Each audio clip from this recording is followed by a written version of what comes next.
दोस्तों, मैं एसके गुप्ता ओम Sai Ram coaching centre से आपका स्वागत और अभिनंदन करता हूं। बात करते हैं आज क्लास 7 रचना अभ्यास 4D। देखिए पहले क्वेश्चन में कहा है एक रेखाखंड AB खींचिए। क्या खींचिए?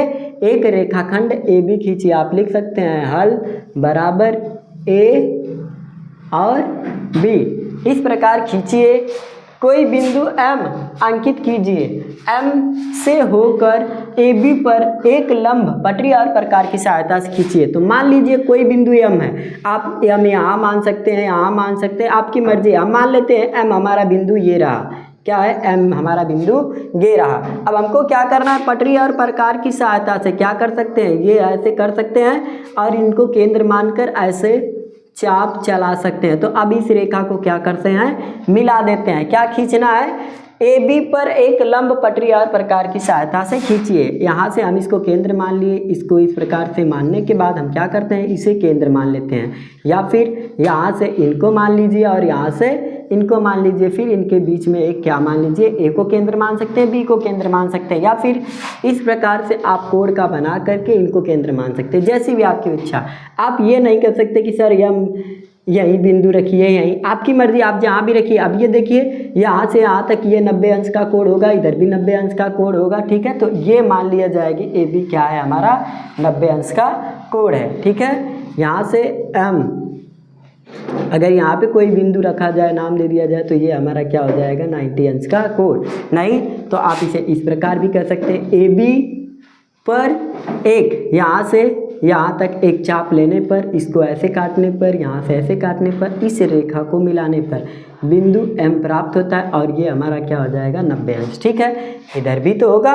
इसीलिए अब हम बात करते हैं इस प्रकार से आप दोनों तरीक़ों से मान सकते हैं M बिंदु। अब क्वेश्चन नंबर दूसरे की बात करते हैं। एक PQ रेखा खींचिए। चलिए हम बात करते हैं PQ रेखा। ये रहा P और ये रहा Q। ठीक, हल आप लिख सकते हैं। इसे सॉल्व इस प्रकार से कर सकते हैं।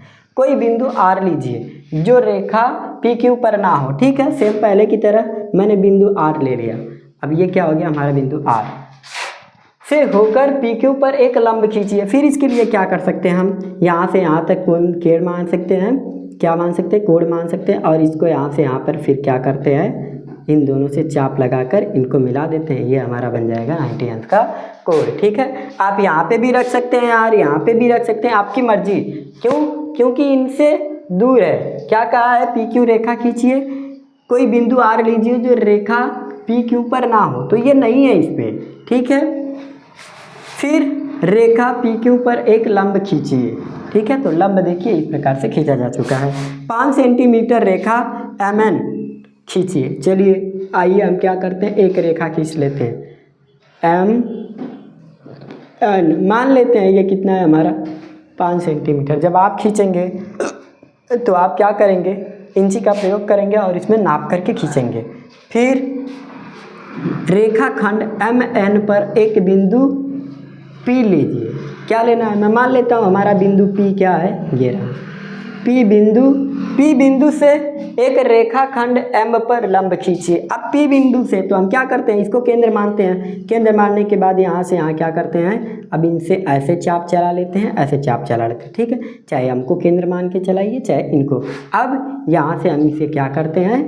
ऐसे कर देते। ये हमारा कितना हो जाएगा? 90 डिग्री का कोण। इधर भी हो जाएगा 90 डिग्री का कोण। इस प्रकार से आप लंब खींच सकते हैं MN रेखा पे। इस प्रकार से आपका अभ्यास 4D कंप्लीट होता है। अगर आपको समझ में आया हो तो वीडियो को लाइक और शेयर करें।